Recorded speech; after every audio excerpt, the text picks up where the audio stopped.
selamat pagi. Kita teruskan ini saya masuk ke materi yang minggu kedua. Jadi yang materi minggu pertama kemarin sudah saya rekam dan sudah di-upload ke saya nggak boleh di-upload ya. Kan sudah ada ngecek tuh. Soalnya saya sudah siap rekamannya dan tapi memang saya serahkan ke tim di tempatnya untuk mengupload. Jadi tolong dengan dicek. Itu materi yang pertama sudah saya tahu bahwa saya rekam semua di situ, jadi Anda bisa lihat lagi nanti rekamannya. Nah, untuk yang minggu ini saya masuk ke masalah time kompleksitas.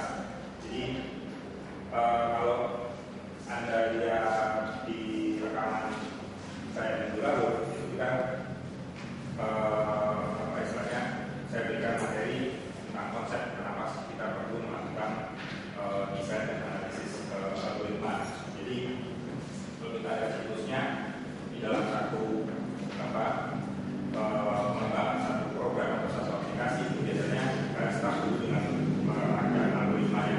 Jadi itu kalian sudah bisa merancang algoritmanya, kalian analisa dulu. Nah ini kalau kita perlu analisa sebagainya, itu materinya ada di minggu yang lalu. Jadi kalian coba cek rekamannya, dan begitu kalian sudah bisa menganalisa, kalian harus bisa permainannya sudah kalian bisa lakukan coding. Nah di dalam codingnya ini kalian perlu ada tahapan AS dan sebagainya yang akan kemungkinan itu program disusun belum tentu bisa lulus, pasti mungkin ada error sintaks, sudah error atau bahkan logical error. Nah ini biasanya begitu sudah kalian bisa jalankan programnya, kalian lihat hasilnya sudah sesuai, maka biasanya kemudian kalian juga eksperimen. Nah, eksperimen ini kalian coba dengan berbagai jenis input. Apakah berbagai jenis input itu dia sudah bisa selesai juga atau misalnya bisa dijalankan dengan menghasilkan output yang sesuai dengan keinginan kita atau tidak. Nah itu biasanya pada saat tahap eksperimen. Kalau ini ternyata kalian lihat untuk kelamaan nih program ini, nah ini biasanya dengan algoritmanya kalian modify atau kalian modifikasi, ada bisa lagi, kalian analisa lagi dan sebagainya. Jadi ini satu siklus sebetulnya di dalam kenapa makanya kuliah ini diberikan di sini, karena di Maluka pada saat kalian mau menggunakan satu sistem atau satu aplikasi, itu pasti algoritmanya ini yang jadi core-nya, jadi intinya. Nah ini lanjutan dari yang minggu lalu. Jadi kita akan belajar sekarang gimana caranya mengukur performance atau kinerja dari suatu algoritma. Nah ini nanti ada beberapa definisi dan juga ada beberapa proses yang saya akan berikan hari ini. Nah, tapi sebelum sampai masuk ke dalam apa yang dimaksud dengan kompleksitas waktu atau time complexity, ini mungkin ada beberapa asumsi yang perlu kalian ketahui dulu. Jadi kita di sini punya beberapa asumsi. Yang pertama, kita bekerja misalnya membuat algoritma ini untuk komputer yang memiliki random access mesin. Misalnya memorinya ini berupa generic RAM. Jadi artinya dia punya satu CPU, kalau namanya kalian kenal itu kan di dalamnya CPU-nya ada memorinya, ada prosesornya. Nah ini yang kita kenal dengan istilah random access mesin itu yang seperti komputer yang umum yang sekarang kalian gunakan. Nah terus kemudian asumsi yang berikutnya adalah dia bekerja ya, atau istilahnya perintah-perintah yang kalian bisa nanti ini dieksekut secara sequential satu persatu. Karena nantinya kalau kalian sudah belajar mengenai paralel komputasi itu komputasi paralel itu prosesnya dia tidak sequential dan akibatnya rancangan algoritmanya juga berbeda. Jadi artinya si desain dari algoritma untuk komputer yang bekerja secara sequential dengan yang paralel bisa berbeda. Jadi oleh sebab itu kita di sini sementara asumsi dulu kita ini berpikir atau mendesain algoritmanya untuk komputer yang bekerjanya secara sequential. Nah berikutnya lagi karena kita mau mengukur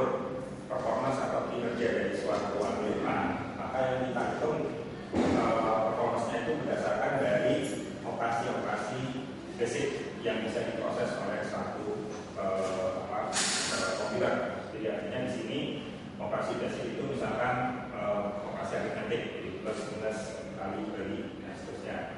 Kemudian juga ada logical. Logical itu kalau kalian ada mau mengecek memeriksa lebih besar lebih kecil itu kan logical. Atau perbandingan dari lebih besar lebih kecil, atau mungkin ada statement seperti if then itu kan juga kan jika memenuhi satu kondisi dia melakukan apa. Nah ini operasi ini juga merupakan satu operasi basic. Dan kemudian juga call function. Jadi misalkan kalau kalian define, masih ingat nggak waktu di basic mungkin kalian belajar kalian bisa membuat satu function sendiri kan, kemudian kalian call function itu. Nah ini call function ini juga dihitung sebagai satu basic operation. Nah ini nanti dari satu algoritma yang kalian desain, kalian tinggal hitung aja berapa banyak operasi aritmetik yang dilakukan, itu akan menentukan performance dari algoritma itu. Oke.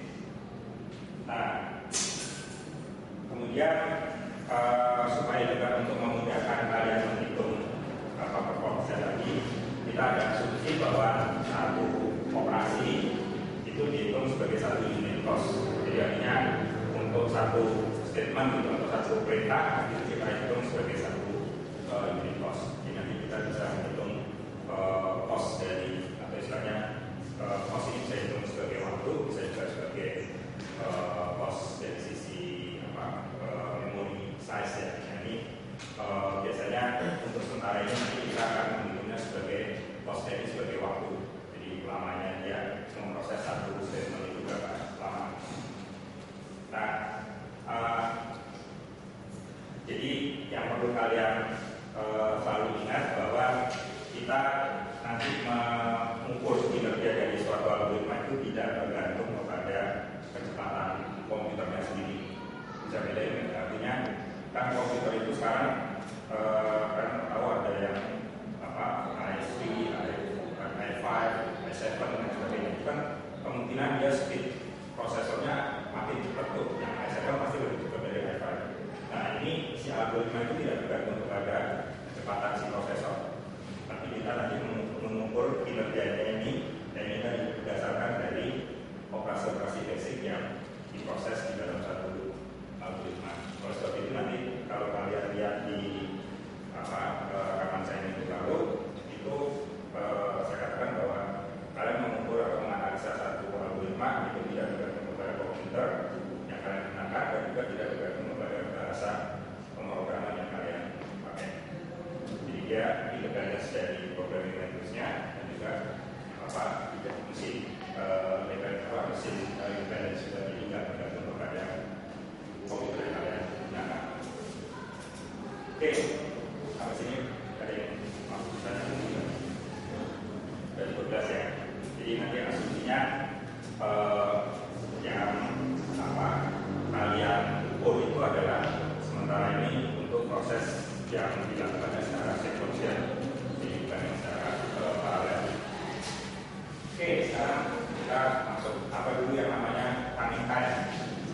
Nah ini kalau kalian lihat di beberapa buku ada definisi macam-macam sebenarnya terkait running time. Nah itu kalau kalian di catatan saya di atas yang kecil itu dikatakan running time itu biasanya ditentukan berdasarkan jumlah dari operasi primitif ke operasi basic tadi. Di operasi primitif atau basic ini sama ya, yang atau jumlah langkah yang di execute atau yang diproses. Itu biasanya orang mendefinisikan running time seperti itu. Jadi bukan kalian menghitung pakai stopwatch, komputernya di run itu berapa detik itu bukan. Jadi ini bukan real time running time, tapi ini adalah lebih ke arah menentukan banyaknya operasi yang diproses atau banyaknya langkah yang di-execute. Nah kemudian kadang-kadang juga ada yang mendefinisikan dia sebagai banyaknya baris di dalam satu program. Kan kadang-kadang kalian bisa lihat untuk satu aplikasi atau satu sistem aplikasi itu programnya bisa panjang sekali, kadang-kadang sampai 1000 line, sampai ratusan line juga mungkin aja kalian tergantung dari programnya. Nah ini kadang-kadang setiap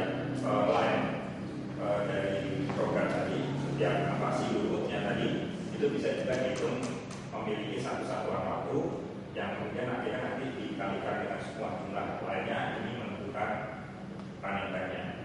Jadi bisa juga seperti itu. Nah, cuma kan pasalnya kalau kalian hanya menghitung baris di dalam proses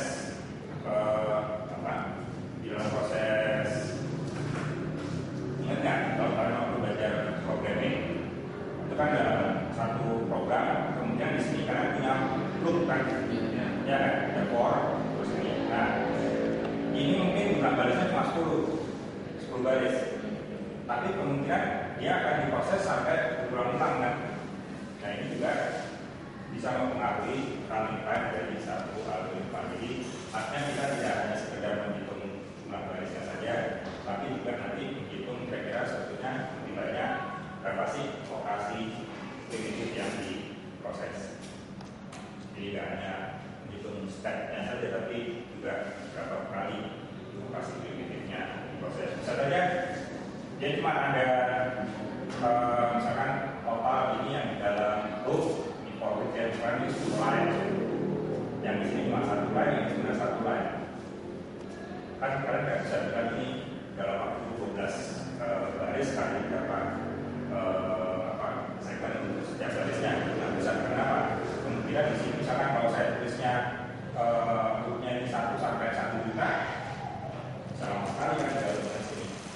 Ya, jadi artinya di sini jumlah perintah atau operasi primitif yang ada di dalam outputnya ini berapa kali diproses, itu yang akan menentukan running time-nya. Oke, jadi di sini kenapa makanya dibilang running time-nya akan bergantung sekali kepada besarnya input. Jadi di slide itu minggu lalu saya katakan bahwa running time suatu algoritma itu akan bergantung kepada besarnya input yang kalian berikan. Ya, umpamanya dia di sini misalkan ada inputnya itu yang menentukan jumlah misalkan n. Nah, kalau n-nya di sini saya isi 1 juta, maka dia akan menentukan running time dari si forumnya kan. Terus itu biasanya running time itu dijadikan fungsi dari input size yang kalian miliki. Jadi di sini saya bisa menulis suatu running time sebagai fungsi di mana DAN ini adalah waktu dari algoritma A yang besarnya atau panjangnya inputnya itu sebanyak n. Jadi nanti ini running time itu dinyatakan sebagai fungsi dari besarnya input. Jelas ya? Kalau hanya sekarang perkalian matriks saja, kalian punya matriks n kali n. Terus kemudian kalian mau menghitung kuadrat, pasti waktu yang diperlukan untuk memproses kuadrat ini tergantung dari size dari matriksnya kan. Ukuran 2x2 pasti akan lebih cepat daripada yang ukuran 1 juta per 1 juta. Ya, jadi di sini si n atau size dari si matriksnya itu yang akan menentukan lama atau running time dari si prosesnya. Nah, jangan keliru ya. Jadi yang saya maksud dengan size dari input itu atau di sini misalkan ukuran matriks itu adalah ukurannya. Biasanya kita akan menentukan banyaknya proses. Bukan misalkan kalau saya punya matriks A ukuran 2x2, isinya masing-masing 10 pangkat 6. Nah, ini bukan ini. Ini elemennya ada 10 pangkat 6, tapi size-nya sendiri cuma 2x2. Jadi di sini kecepatan yang memproses pasti akan jauh lebih cepat dibanding kalau ukurannya meskipun ini n-nya misalkan dengan lain misalkan B, tapi ini misalkan sparse ya, jadi artinya cuma 1, 1, 0, 0, 1 seperti ini, tapi ukurannya misalkan dia 1 juta. Nah, ini pasti perkaliannya akan lebih lama daripada yang seperti ini.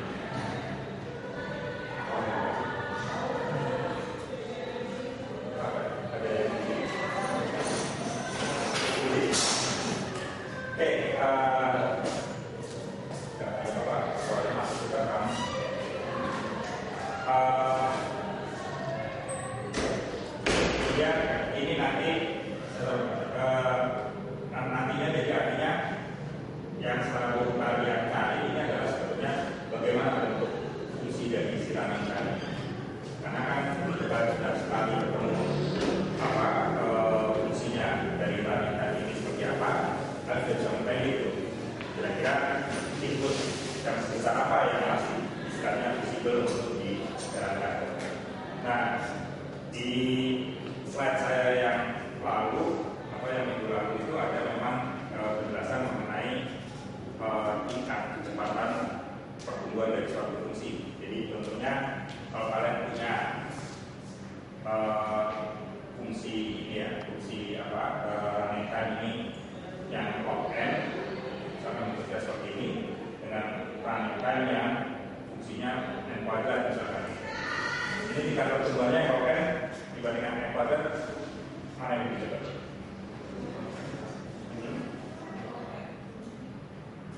Tingkat pertumbuhannya. Coba kalau kalian plot ini yang n kuadrat kira-kira bentuknya kayak gimana sih? Ini kan? Ya. Kalau yang log n gimana? Kan gini kan kira-kira? Ya. Artinya apa? Kalau hanya ini n ini menunjukkan size dari inputnya, dan di sini adalah running time-nya, fungsi running time-nya. Makin besar n-nya, si log n itu kan waktunya nggak akan naik terlalu drastis dibanding dengan yang n kuadrat. Ya nggak, coba aja ya. Ambil n-nya 10. Kan berarti n kuadrat sudah 100 kan? Yang ini 1. Jadi artinya dari sisi tingkat pertumbuhan fungsi, kalau kita konteksnya bicara soal waktu, pasti kita pilih yang log n. Karena meskipun n-nya makin besar, ya pertumbuhannya tidak sedrastis yang n kuadrat. Ini memang penjelasan ini ada di rekan saya yang minggu lalu. Nah, nanti ada lagi misalkan kalau yang TAN-nya ini misalkan 2 maka n eksponensial. Itu akan lebih drastis lagi kan ya, lagi. Atau ada lagi yang linear. Nah ini kalian begitu sudah bisa menentukan TAN-nya, kan sudah bisa memklasifikasikan. Oh, algoritma saya ini masuk ke dalam kelas running time yang logaritmik misalnya, yaitu pertumbuhannya secara log. Tapi bisa juga dia pertumbuhannya secara eksponensial. Nah, kalau kalian sudah tahu bahwa algoritma kalian ini butuh waktu eksponensial, harus hati-hati. Artinya apa? Begitu kalian kasih nilai n yang besar, bisa lama sekali selesai. Jadi kan bisa mengantisipasi. Terus sebabnya kenapa kalian perlu melakukan analisa dari algoritma, kalian bisa memprediksi berapa lama sih program kita ini bisa selesai atau berhenti dan menghasilkan solusi yang diinginkan. Oke, habis ini ada yang mau ditanyakan? Tidak, saya kira. Tadi ini nggak ada SDW, nggak ada 50, udah. Nah, ini sebagai contoh perbandingan basic operation yang di proses atau yang di execute untuk berbagai jenis algoritma. Contohnya aja misalkan di algoritma searching yang searching dalam list itu biasanya tipe inputnya adalah banyaknya elemen dalam satu list. Misalkan kalau listnya array atau string list itu biasanya berapa banyak node atau berapa banyak elemennya. Nah, kemudian basic operation-nya pasti yang akan dominan itu adalah komparasi. Yang dia kan selalu membandingkan. Kalau kan kita searching itu kan pasti nyari apakah ada bilangan atau ada elemen yang kita mau cari berada di list tersebut. Nah itu kita compare kan. Pasti basic operation-nya yang paling dominan itu ya komparasi. Dan sorting ini juga komparasi. Paling dia ada proses swap tukar tempat, tapi yang dominan yang selalu dipakai itu adalah yang komparasinya. Terus kemudian ada perkalian matriks n kali m misalkan. Nah ini pasti basic operation yang paling banyak dipakai adalah operasi skala. Bisa kali dan reverse ya kan, penjumlahan dan perkalian kan, kalau di perkalian matriks ya kan selalu ada operasi perkalian dan penjumlahan.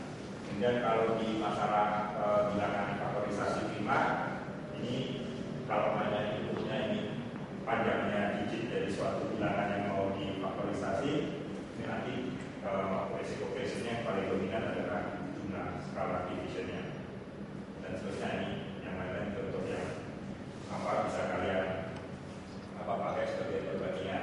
Dan biasanya kalau yang masalah graf, contohnya tree traversal, ini pasti yang dipakai input itu adalah banyaknya node dari tree-nya, banyaknya node dari suatu tree, dan kemudian yang di-convert atau yang menjadi operasinya adalah kita berapa kali mengunjungi atau melakukan visiting suatu node.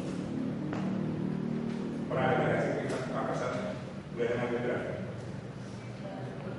Baru sekarang. Tahu nggak proses traversal apa maksudnya? Traversal itu sama juga kan dari kalian itu kayak traveling, jadi dari kota ke kota kan. Jadi traversal itu dia mengunjungi semua node yang ada dalam suatu tree. Tahu sifatnya tree apa? Apa bedanya tree dengan graf yang umum?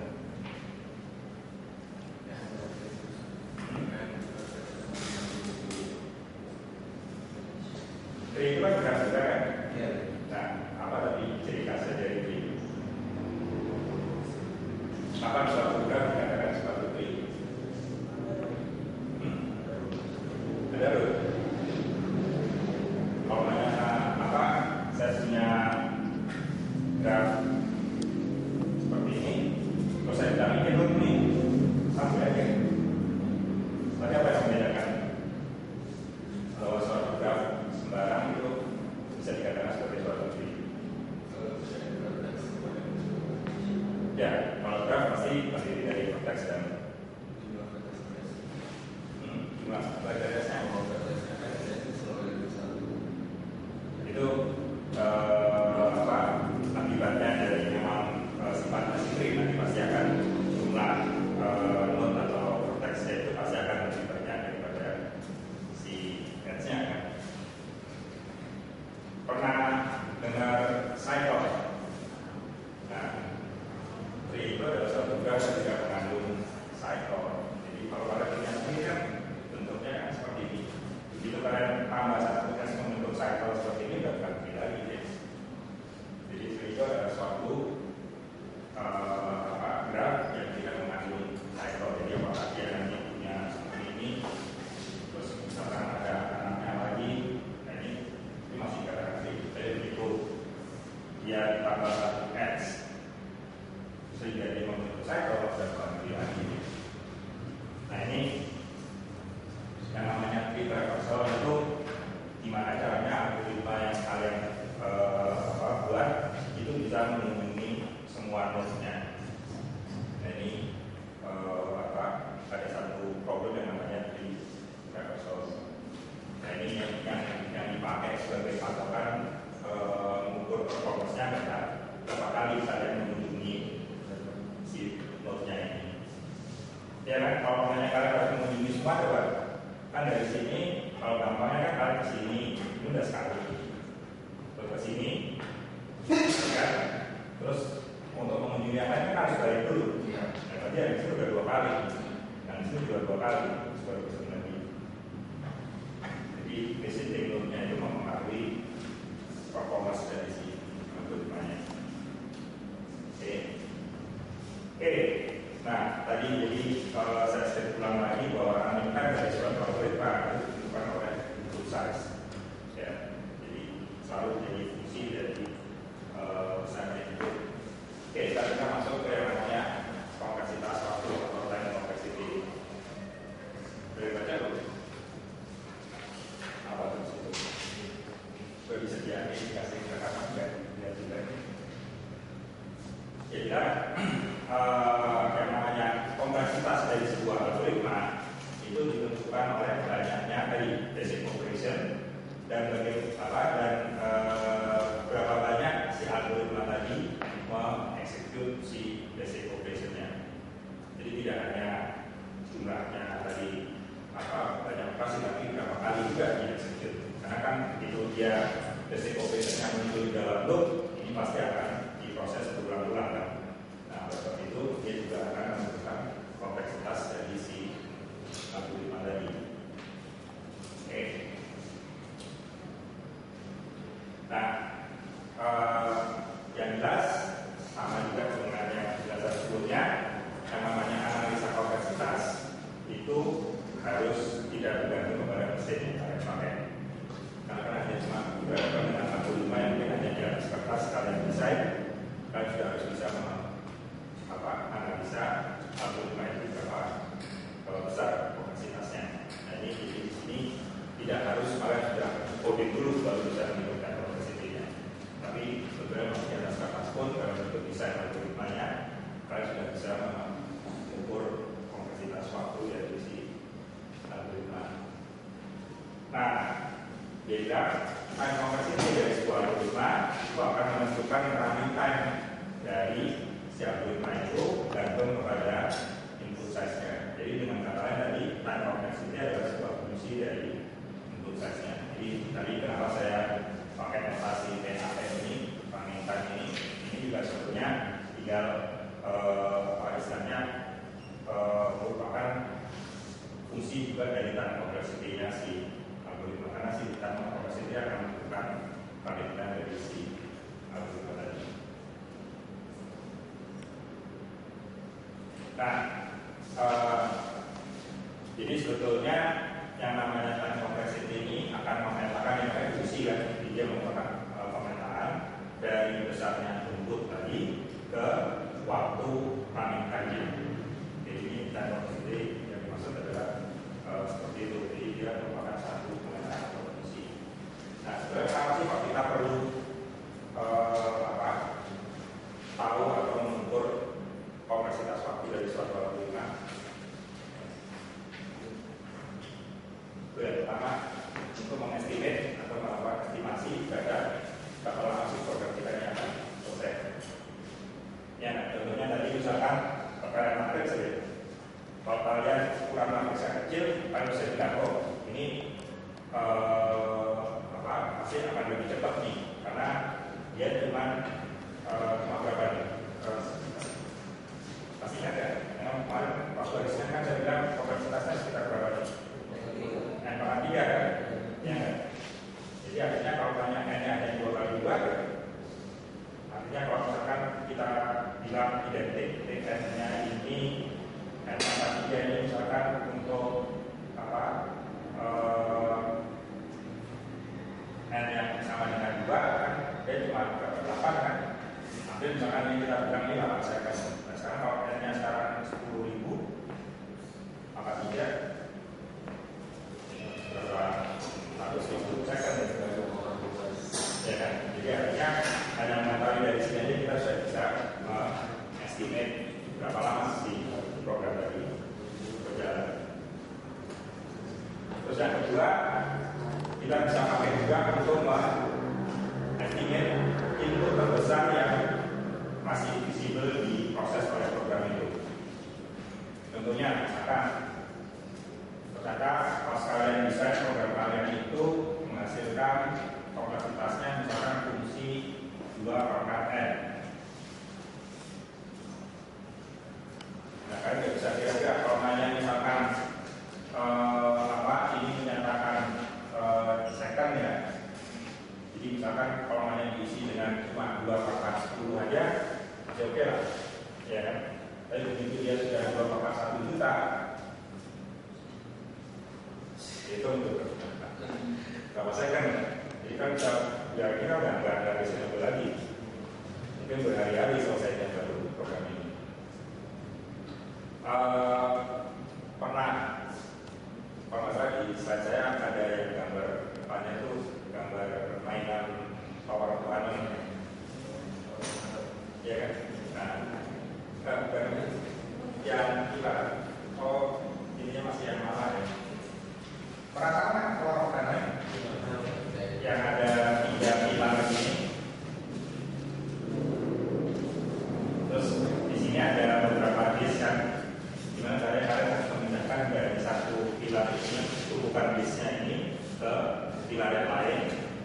tapi aturannya disk yang kecil nggak boleh dikurangi oleh disk yang lebih besar. Biasanya dikasih 3 pilar seperti ini. Dan ini ternyata makin banyak disknya, itu waktu untuk bisa memindahkan ke tempat lain dengan urutannya ada di besar dan kecil itu butuh waktu lama sekali. Kalau masalah game atau komputer yang sekarang mungkin tumpukan 10 dan berapa second coba ya kalau ada mainan ini. Karena apa? Ternyata TN dari dia, running time dari dia ini, seingat saya dia eksponensial 2/n kita itu. Jadi makin besar banyak ininya, disknya akan lebih lama. Itu sebabnya selalu dipakai contoh. Karena desain dari algoritma untuk mainan ini bisa dimodify, dan tapi tetap aja dia worst case-nya ini sekitar 2/n. Itu nanti kalian cek di internet. Kalau masalah kompleksitasnya sekitar 2/n. Saya ingat saya. Jadi artinya ordernya itu eksponensial. Oke, jadi artinya ya kalau kalian misalkan buat aplikasi atau game yang seperti ini, terus kompleksitasnya 2/n, ya kalian batasi aja tuh usernya jangan boleh masukkan lebih dari berapa disk. Karena kalau dia boleh masukkan sembarang, nggak terserah. Kalau pakainya di luar di orang, dan bukan orang user yang lain. Oke, nah terus yang namanya complexity ini juga bisa dipakai untuk mengcompare efisiensi dari satu program dengan program yang lain.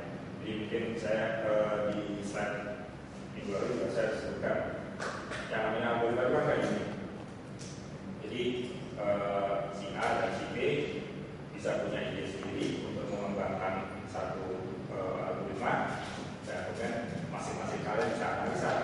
Misalkan si A, dia dapat untuk mensolve satu problem yang sama, dia bisa linear. Tapi ternyata si B, ini punyanya si A, ini punyanya si B, ini ternyata M kuadrat. Kalian sebagai seorang sistem analis ya pasti akan melihat ini kan. Tapi biasanya juga tidak cuma ini aja, pasti mungkin juga ada advantage atau disadvantage yang lain. Artinya misalkan, ini ternyata bisa, tapi mungkin untuk input-input tertentu. Kalau yang ngatur ya bisa dipakai.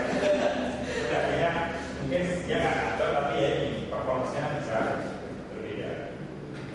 Nanti kita bisa lihat ada contohnya juga. Nah, terus ini dengan menentukan running time suatu algoritma atau kompleksitas atau algoritma, kalian bisa fokus ke bagian dari mana dari satu program itu yang paling misalnya time consuming, artinya sangat menyita waktu prosesnya. Jadi tadi seperti saya katakan, misalkan ini cuma satu perintah ya, kemudian di sini ada for loop 10 baris, dan ini ada satu baris lagi misalkan. Nah, tapi di sini for-nya ini 1 sampai 1 juta. Otomatis kan yang sebetulnya yang pasti menghabiskan waktu prosesnya kan yang di dalam for loop-nya ini. Jadi kalian cukup fokus mereka akan memodifikasi atau akan di sini supaya bisa lebih cepat kan sih dari terus 10 juta kali seperti itu.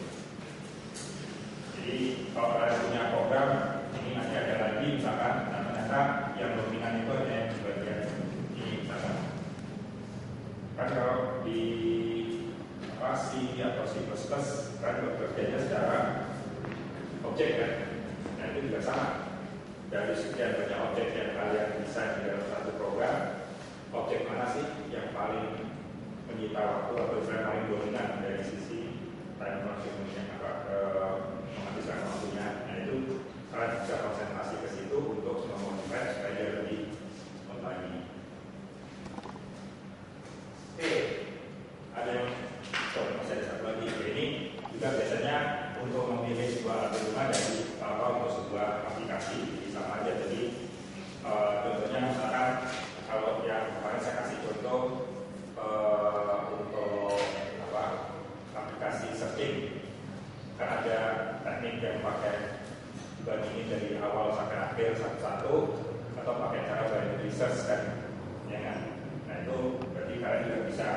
memilih nih algoritma apa yang cocok untuk suatu algoritma itu. Oke, sebelum sampai ke sini ada yang tanya dulu. Cukup jelas kan? Jadi jelas kalau ujian saya cukup lagi. Saya terus terang kemarin kajian juga saya ngajar kuliah apa saintifik yang kuliah tadinya dasar rancangan dan komputasi saintifik kalau masalah ya, rancangan algoritma dan saintifik komputing itu pokoknya tadinya dasar baru itu saya sungguh nggak pernah ngasih mahasiswa dia tapi pas ngasih itu mahasiswa itu pernah dari siapa kalau di kadang-kadang kosong, kadang-kadang ada ujian, jadi gimana saya mau itu. Oke, kalau ada pertanyaan ya contoh nih. Coba kalau kalian lihat, kira-kira algoritma ini menghitung apa sih?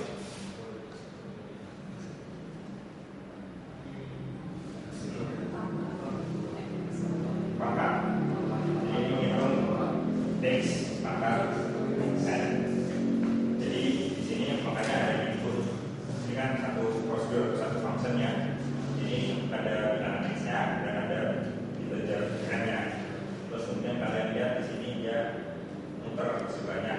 Ini kan paling simpel nih, program paling simpel untuk menghitung pangkat. Jadi kalau banyak X pangkat N, jadi dia kalikan X-nya N kali ya. Makanya dia muter di sini sebanyak N kali. Nah, ini pada waktu kita dikasih seperti ini, terus juga kita diminta menganalisa kompleksitasnya seperti apa, ya kita bisa buat aja seperti ini. Jadi, oke, kita nggak tahu secara real dia butuh berapa second atau berapa detik, kita bisa bilang aja pokoknya butuh waktu T1, misalkan, ya kan? Jadi secara simbolik aja. Terus untuk memproses for loop T2, untuk assignment hasil kali X di T3, untuk returnnya cuma T4.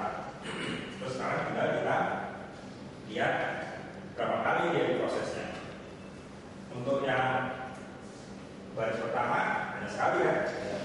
Kalau yang baris kedua ya karena harus muter for loop-nya kan sebanyak N-1, makanya dia N1 kali. Yang di badan di dalam loop-nya juga sebanyak N1 kan. Jadi makanya di sini ya N1 ini nanti dikalikan T2 dan ini T3 ini dikalikan N1 akan prosesnya sebanyak N1 kali. Yang terakhir juga cuma 1 kali. Udah. Jadi running time-nya kita bilang tinggal jumlahnya ada semua ini. Nah, kita kan anggap ini konstan kan, T1, T2 aja kan. Kan ini kan cuma representasi dari waktu realnya. Tapi kita nggak perlu tahu karena kita kan tadi bilang ini bebas dari mesin yang dipakai.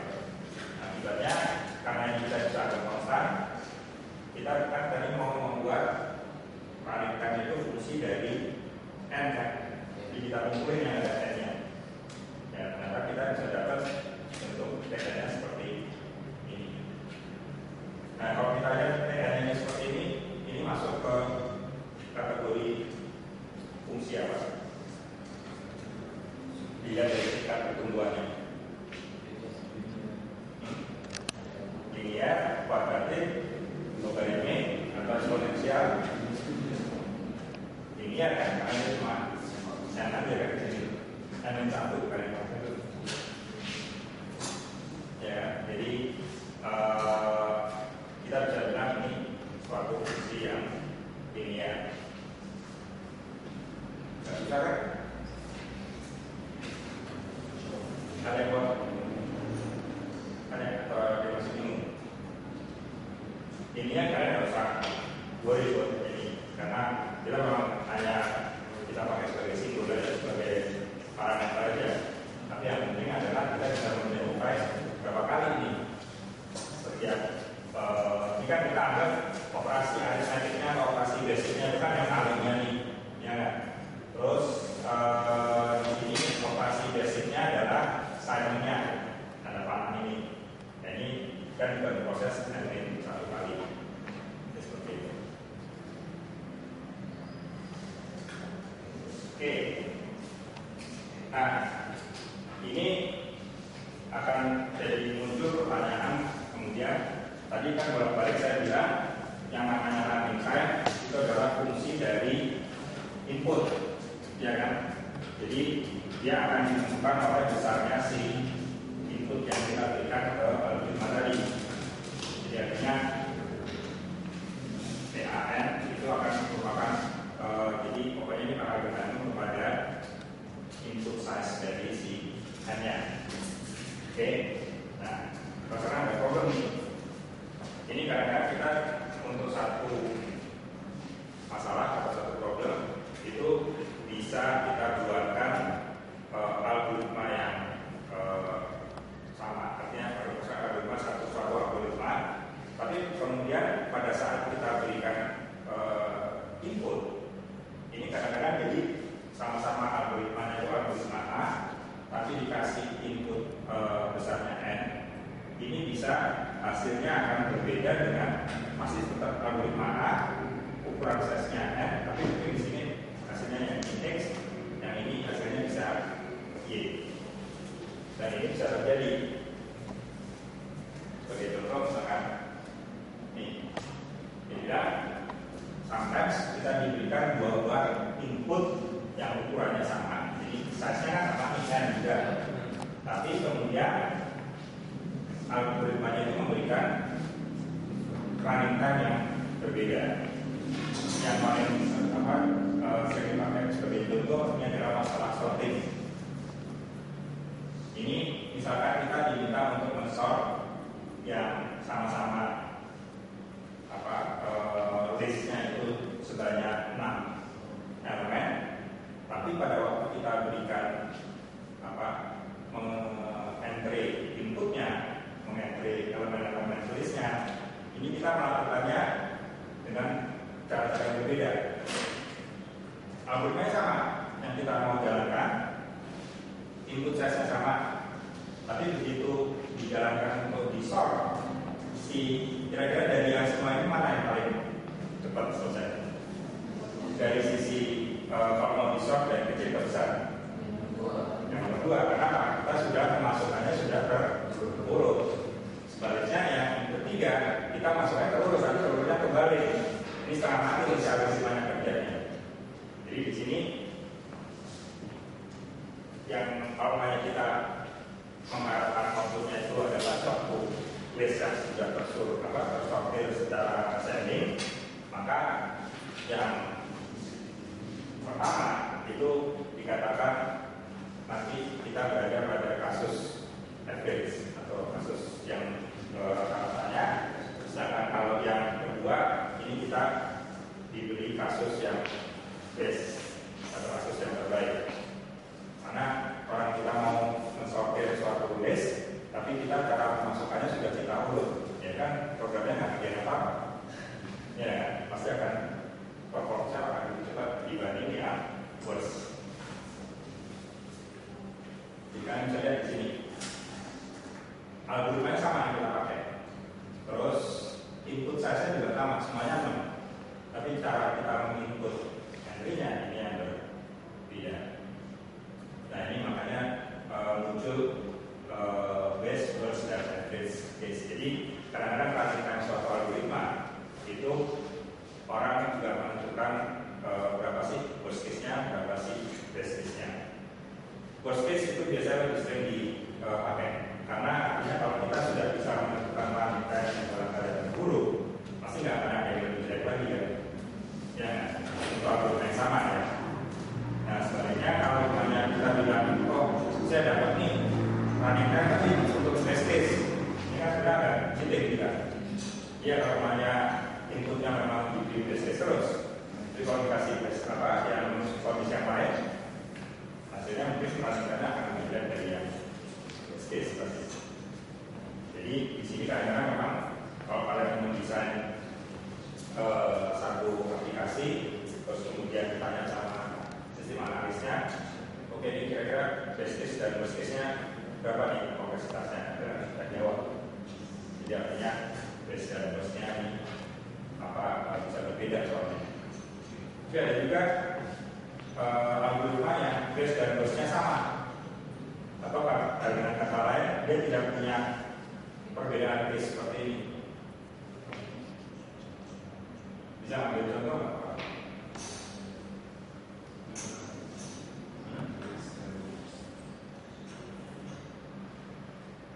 Kalau masalah searching, kira-kira base case-nya gimana? Kalau misalkan ada elemen yang kita mau cari, ini sudah muncul di elemen pertama. Itu kalau pakai linear search atau istilahnya search-nya dari depan. Jadi kalau pakai linear search, kira-kira base case-nya kapan? Kepada saat seperti apa? Masih ingat kan?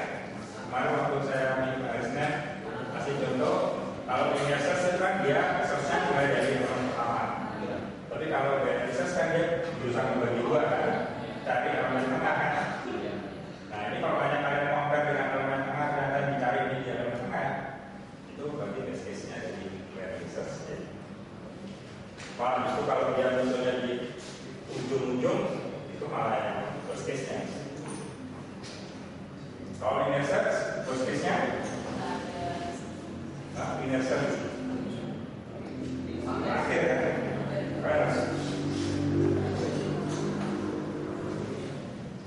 Kenapa?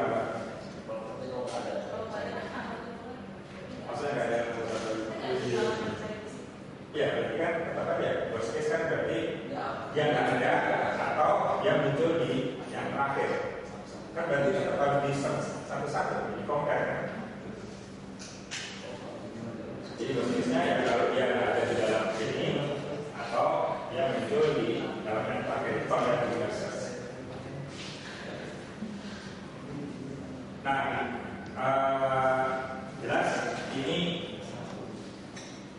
meskipun algoritmanya sama, inputnya juga size-nya sama, tapi dia memberikan kasus yang lain-lain yang berbeda.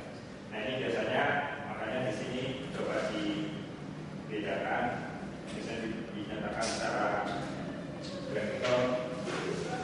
Worst case itu pasti menjadi dianggap sebagai upper bound-nya ya, dari semua proses runtime dari biasanya dari fungsi-fungsi dan complexity. Worst case ini dijadikan upper bound-nya, sedangkan yang best case dijadikan lower bound-nya. Jadi artinya kalau kalian sudah menemukan best case untuk suatu algoritma, ya biasanya nggak akan bisa lebih cepat lagi dari best case. Sebaliknya juga gitu, kalau kalian sudah menemukan best case dari worst case kompleksitas ya dari suatu algoritma, nggak akan ada yang lebih jelek lagi dari atau lebih lama lagi dari best case. Worst case-nya.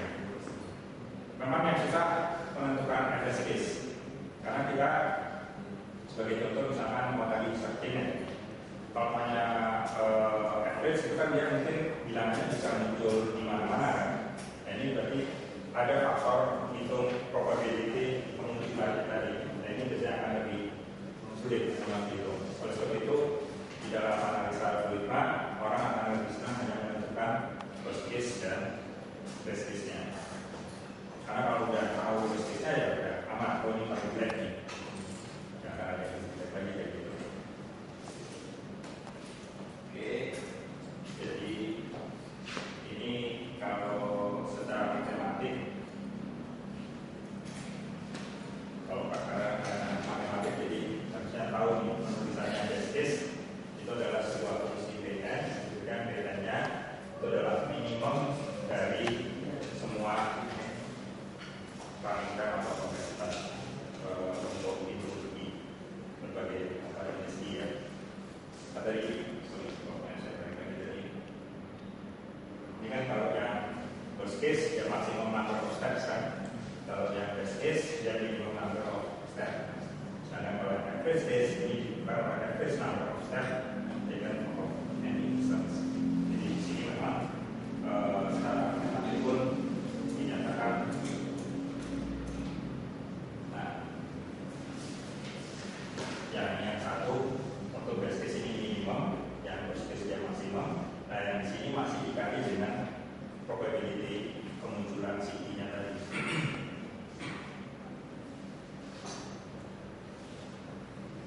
Oke. Oke. Nah, ada contoh pernah dengar algoritma sensor di situ ada di ya. Idenya kalau kalian dikasih sembarang list dari bilangan seperti ini, terus kalian harus mengurutkan sorting kan, misalkan mengurut dari besar ke dari kecil ke besar. Nah ini ternyata kalau ada kalian lihat si algoritma yang sensor ini cuma seperti ini. Kira-kira rangkaiannya seperti apa?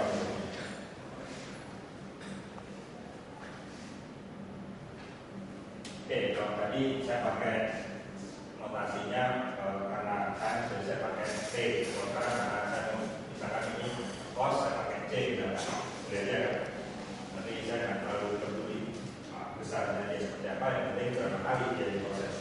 Nah, kalau kita misalkan lihat ini semua masuk di dalam for loop kan, I-nya jalan dari 2 sampai panjangnya list A-nya.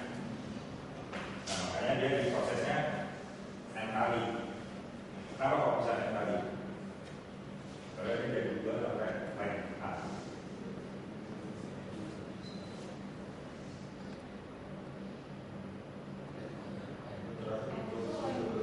Line A-nya misalkan N, ya kan? Line A-nya N. Ya kan, jalannya kan D-nya dari 2 kan. Tapi pada waktu dia sampai dengan line A, dia masih ngecek lagi kan, sudah sampai line kan, jadi pasti tambah 1 kali lagi. Karena dia sudah sampai line A ya udah, sudah sebanyak N, dia keluar kan. Nah dia di sini, misalnya bukan line 1 tapi N. Oke, terus yang ini karena di dalam loop G juga sama pasti N. Tapi kenapa kok dia jadi N1 di situ?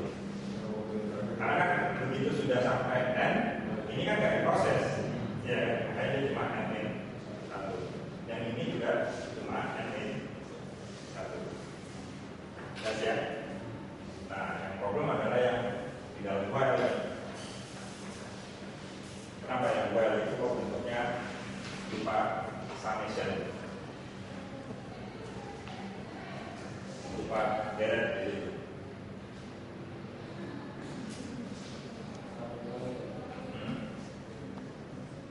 Ya, karena apa ya teman? Tapi kenapa kok bisa dengan summation? Betul, karena bergantung kepada kondisi dari 2 ini kan. Apakah I-nya bisa dari 0 atau I-nya lebih besar dari nilai I? Ya, harus dua-duanya I. Kan ini N soalnya. Nah, itu.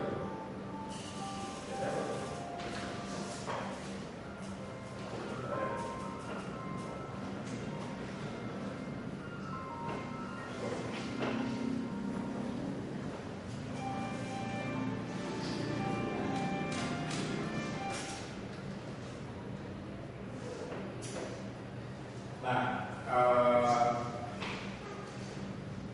apa lagi rupanya? Oke, ini. Nah, ini kenapa kok dia di sini saya bisa menuliskannya summation dari T dengan indeks J.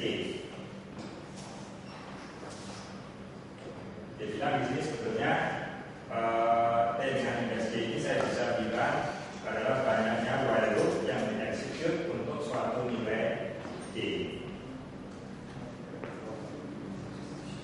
Jadi dia memisahkan T-nya ini adalah banyaknya loop yang dieksekut untuk suatu nilai J. Sekarang kan dia si I-nya ini bergantung kepada nilai J-nya kan? Iya kan? Kalau banyak J-nya 2, maka I-nya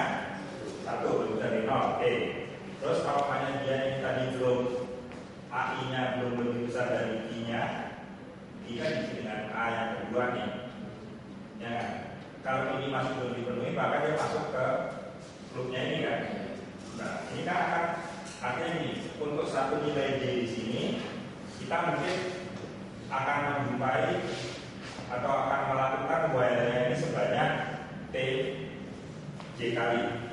Ya, jadi artinya bisa saja pada waktu J-nya ini sama dengan 2, mungkin saya T2-nya ini atau misalnya banyaknya while-nya bisa saja hanya 1 kali atau bahkan 0 kali kalau mau di skip karena misalnya dipenuhi. Jadi untuk masing-masing J ini nanti kita bisa punya nilai atau banyaknya loopnya ini bisa berbeda-beda. Nah, sama halnya begitu sudah masuk ke while-nya ini, maka yang ini pun juga sebanyak TJ-nya ini dikurang 1 semua, ya kan? Karena kan nggak perlu dicek. Artinya gini, while ini kan sama seperti default. Kalau namanya dia masih dipenuhi, ya ngecek lagi. Kalau namanya enggak, keluar. Tapi kalau yang dipenuhi, berarti yang di dalam ini jumlahnya adalah sebanyak TJ saja dari TJ dikurang 1. Jadi jangan keliru ya, ini artinya kan untuk J dari 2 sampai N, jadi nanti banyaknya loop itu saya bisa dapat T2 terus T3 terus T4 dan seterusnya sampai Tn. Masing-masing T ini mungkin bisa cuma sekali, ini 0 kali, ini 4 kali, saja kan gitu. Tergantung dari kondisi I dan J AI-nya. Jadi ini bisa berbeda-beda. Nah ini berarti kan banyaknya loopnya ini selama J-nya berjalan ya banyak summation-nya itu. Oke, nah berarti kan begitu kalian sudah dapat ini semua, kaliannya apa? Nggak jumlah kan? Berarti kan seperti ini, ya kan?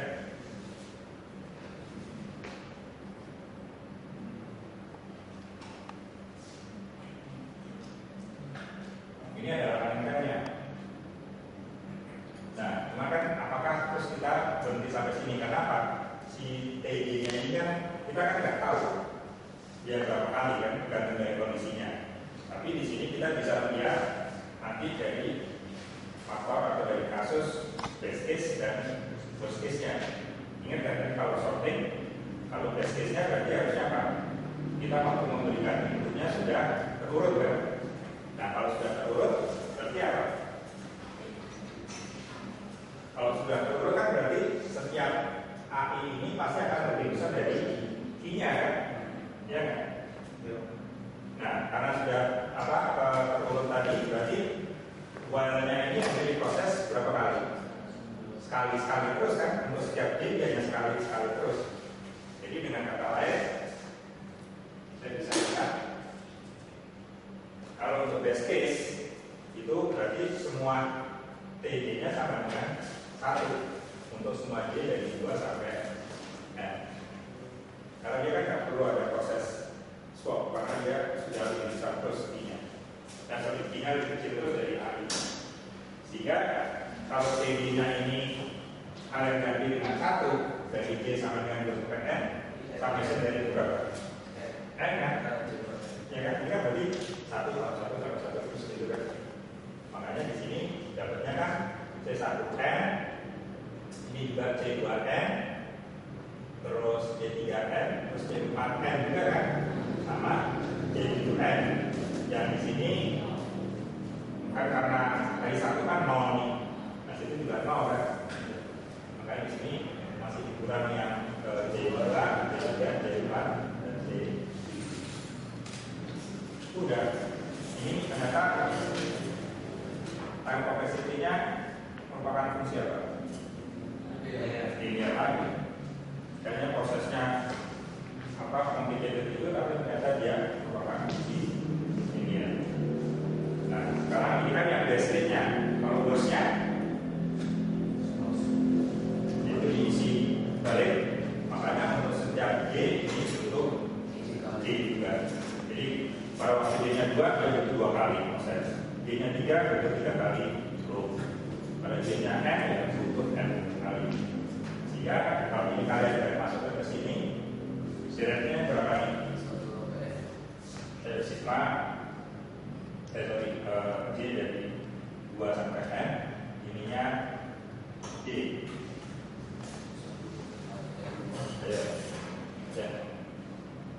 Apa ini di diskrete ya? Ingat kan?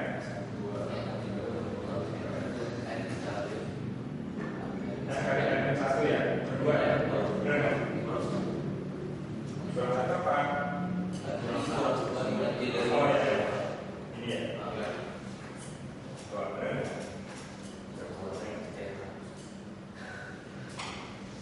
Nih, berarti benar C4-nya kan N kuadrat tuh, ya kan? Terus ada lagi C5-nya juga N kuadrat, terus C6-nya juga N kuadrat, terus dikurang 1 kan? Nah, kurang 1-nya ada di ini ya. Ini kan C6, C5, C4 per 2 semua kan? Ini kan kurang 1 ya?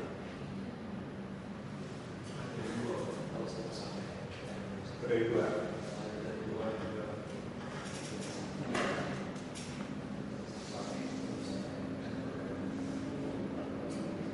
Ininya oke, ininya benar kan? C1 plus C2 plus C3 terus dikurang C2, C3. Oh ya, ini C4 ya. C4 terus C7 ini kan ini masih dikurang 1 yang di dalam sini. Ya ini benar masih dikurang C4 dan C7. Ya ini kan dikurang. Nah, kita bisa lihat nih, algoritmanya sama, inputnya sama, tapi ternyata untuk base case dia merupakan fungsi linear, tapi worst case-nya dia kuadratik ya, atau polinomial. Jadi parameternya bisa beda-beda untuk satu case algoritma yang sama, inputnya juga sama, tapi ternyata kasus baik dari dulunya menghasilkan parameter yang berbeda. Dan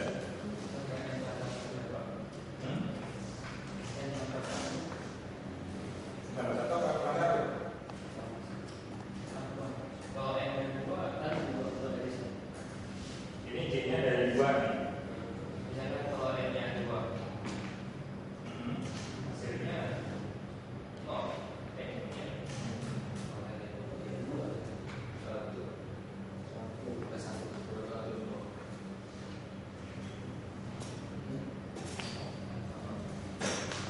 harusnya kalau hanya dari J-nya 2, harusnya S-nya 2.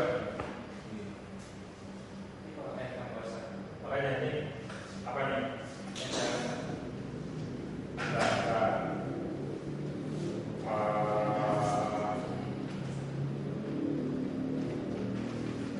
Ya berapa sih? Ini jadinya berapa sih? Ini C4 aja coba dilihat yang C4-nya. C4-nya berarti kan benar dia N kuadrat ditambah N kan? Ya kan? N kuadrat tambah N dikurang C4 kan dikurang 1 jadinya kan? Jadi itu harusnya N kuadrat di apa ya? Ya, ini plus 1 kan ini ya? Ini kan? Terus dikurang 1. Ya, ini N, sorry N. Ya kan? Jadi ini kan ini N kali N plus 1 per 2 saya kurang. Ya kan? Kalau saya bilang apa? Kalau saya bilangnya di rekaman yang lalu, saya harus apa nih? Hitung apa? Data seperti itu. Gimana nanti dipakai untuk menganalisa kompleksitas dari suatu algoritma, saya akan banyak dan pakai beberapa algoritma seperti bentuk-bentuk summation seperti ini. Bahkan juga ada multiplication. Oke, ada yang mau tanya lagi? Ada yang masih belum jelas? Berapa?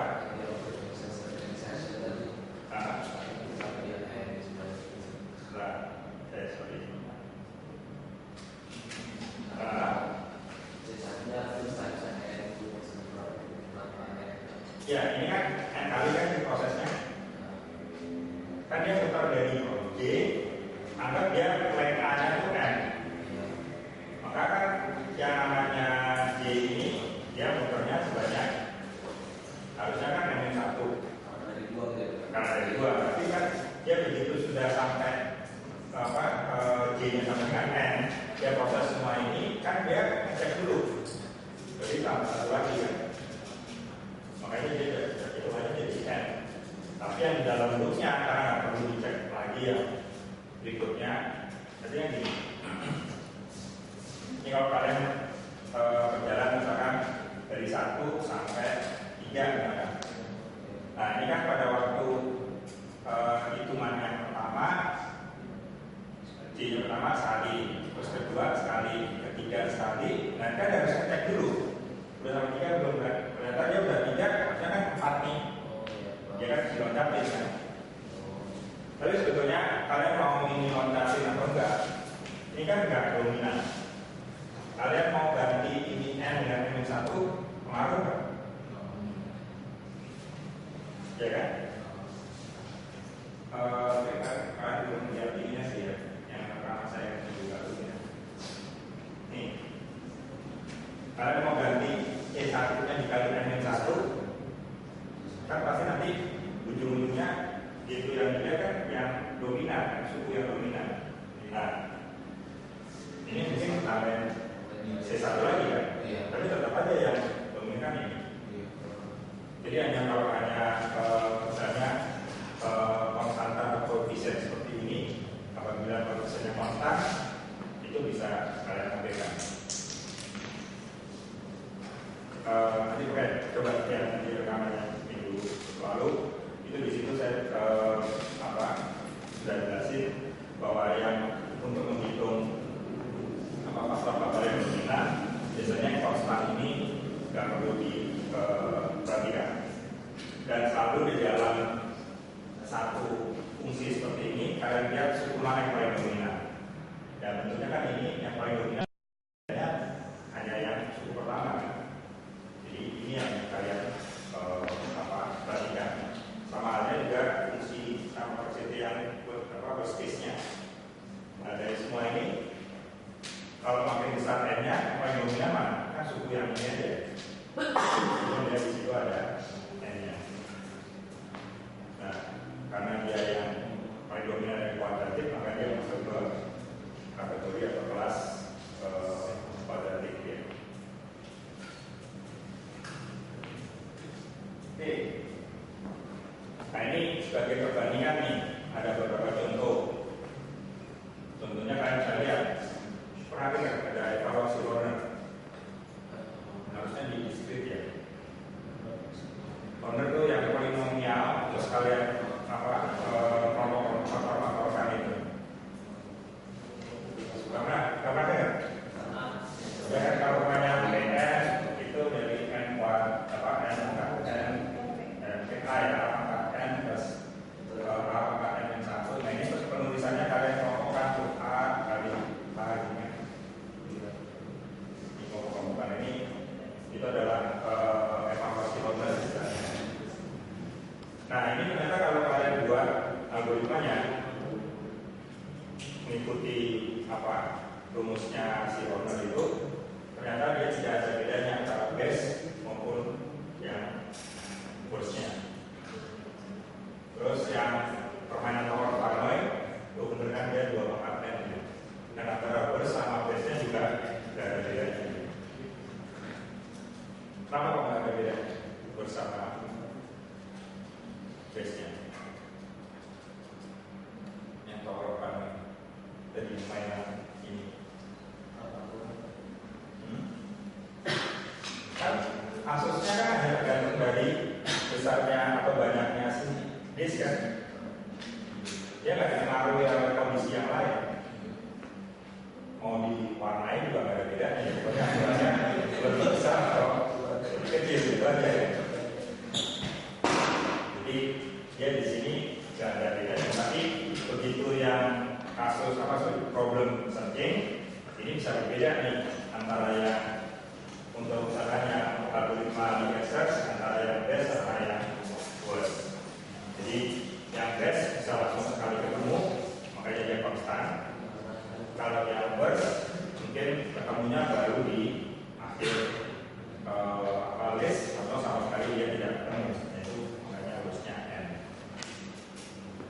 research juga sama. Ini ada bedanya antara yang best dan yang worst. Ini masalah apa? Problem sorting. Setiap algoritma punya best dan worst. Nah, ini kalau kalian dikasih list beberapa algoritma sorting seperti ini, kalian pilih yang mana? Dan antara 4 sorting ini. Ayo, kalau kalian seorang sistem analis, kalian pilih algoritma yang mana?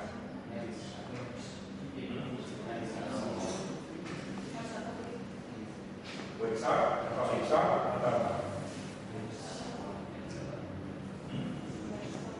Wixar.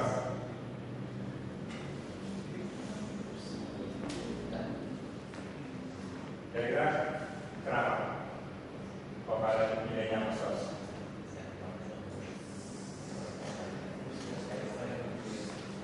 Pasti kan kalian pertama melihat worst case-nya dulu kan, jangan lihat namanya dulu. Dan kita adalah kan kasus terburuknya, karena itu kan pasti apa dia kan. Nah dari semua itu yang paling tepat kan 2 ini kan, antara hit dan yang merge. Nah ternyata antara hit dan merge ini semua best dan worst-nya juga sama. Tapi kadang-kadang ada pertimbangan lain.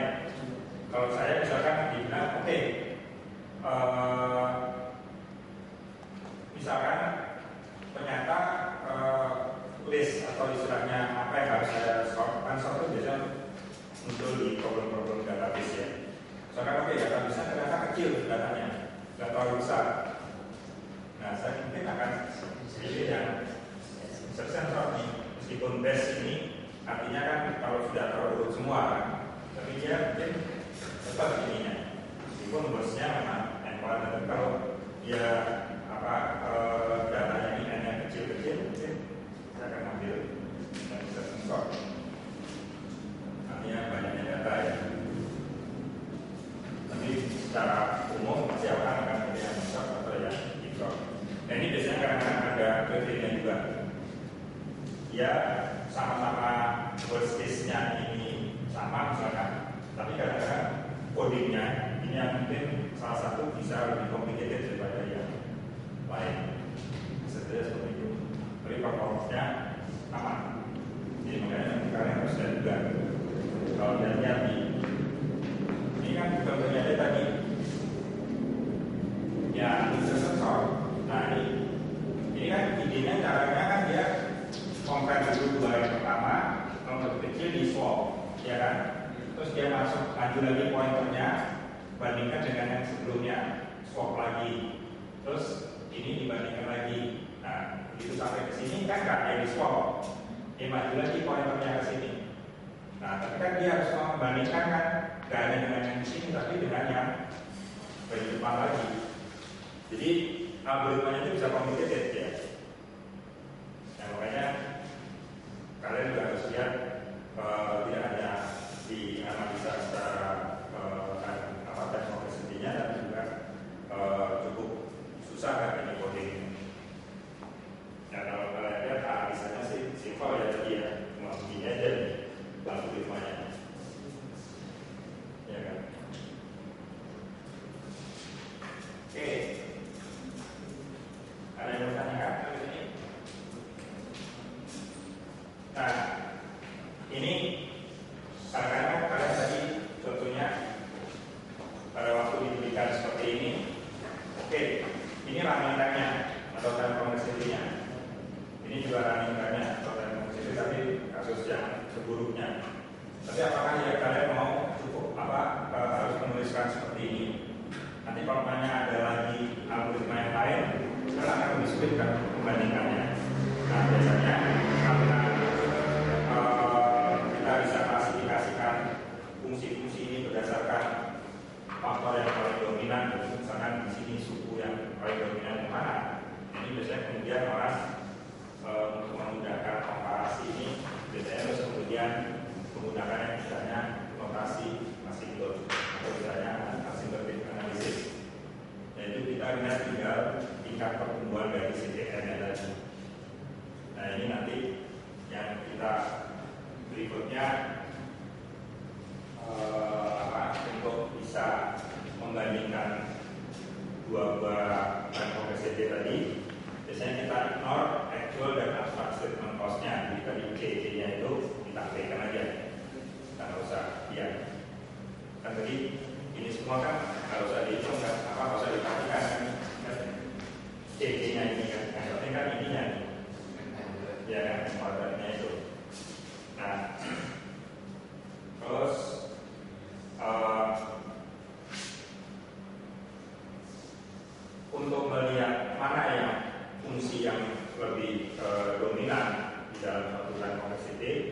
kita mencari yang order atau pangkatnya yang paling tinggi atau paling order yang menentukan banyaknya proses tadi. Jadi kemudian tadi kalau worst case yang paling dominan adalah suku yang ada kuadratiknya.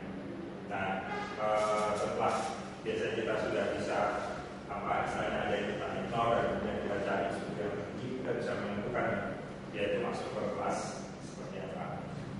Nah, nanti minggu depan kita akan masuk dengan step tadi, notasi asymptot atau asymptotic analysis tadi. Kita hanya membandingkan dia itu dari kelas, dari waktu kompleksitasnya. Jadi tadi kalau yang untuk yang best case dari algoritma insertion sort tadi, dia itu berarti masuk ke order. Misalkan saya tulis dalam notasi Pico, itu yang masuk ke kelas Pico dari N. Nanti yang worst case-nya ini masuk ke Pico dari N order. Jadi kalau usah panjang-panjang kita tulis, tapi cukup ya ini fungsinya mana yang paling dominan itu masuk ke kategori klasifikasi dari si fungsinya dari ini nanti dinyatakan dalam notasi Pico, omega atau di theta. Ini nanti yang akan kita lihat di minggu depan. Jadi kita cukup lihat notasi asymptotiknya saja. Oke, ada yang bertanya di sini? Pasang antara data program. Nih, buat latihan aja. Latihan hari Senin kan kita kuliah biasa kan jam 8 pagi. Nah, saya minta nanti kalian ini tugas ini aja deh. Nanti saya random, saya minta ada yang maju dijelaskan. Jadi yang pertama saya cuma minta kalian cari aja contoh dari satu problem yang bisa diselesaikan tidak dengan hanya satu algoritma. Kan banyak tuh tadi contohnya soal penjajaran yang verifikasi yang sudah saya kasih. Saya yang lain pernah banyak. Jadi artinya menunjukkan bahwa yang namanya algoritma itu tidak unik. Jadi untuk satu problem bisa di-solve oleh lebih dari satu ide atau satu algoritma. Oke, terus yang kedua saya cuma minta kalian merancang algoritma untuk mengalihkan matriks yang ukurannya yang kalian ini. Nah, kalian tadi coba pakai cara seperti insertion sort maupun yang pangkat tadi, kalian hitung kompleksitasnya seperti apa. Dan terus kemudian kalian tentukan ada nggak worst case dan best case-nya. Apakah best case-nya lebih bagus dari worst case atau sama saja? Kalian tergantung dari analisa kalian. Jadi kalian tadi buatnya caranya sama. Jadi ini codingnya algoritmanya. Terus kalian lihat berapa kali dia diproses. Jadi ambil misalkan D atau posnya terserah D1, D2. Ini berapa kali dia diproses untuk setiap barisnya. Nah, jadi akan digunakan. Terus kalian lihat beda dia akan berbeda untuk kasus terburuk atau kasus